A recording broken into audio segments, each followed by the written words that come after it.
The next is channels. How does your product over here get to your customers over here? And we use distribution channels to do that.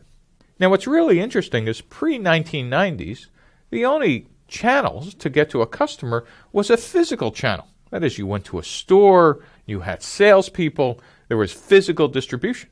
But since the mid-1990s, in the last couple of decades, we now have virtual channels, the web, mobile, cloud. And so distribution channels, the first question you want to ask is, how will I be selling and how will I be distributing my products? Are they through physical channels, or are they web mobile? Or given today, almost every physical channel also has a web presence. What is the relationship of how your product gets from your company to the customers? Customer relationships is kind of the fourth piece. And customer relationships has a really interesting interaction with these other three pieces.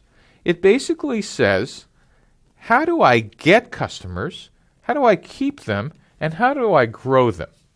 And just like thinking about distribution channels, these are very different for web mobile than they are for physical channels. But visually, they kind of look like this double-sided funnel. So let's just take a look at quickly a web example. In getting customers, you're going to be worrying about how do I acquire them? That is, how do I get them even to my website? How do I activate them? That is, how do I make them do something? And then later on, we'll see, after I got them, how do I keep them around? That is, how do I not lose them through attrition and churn?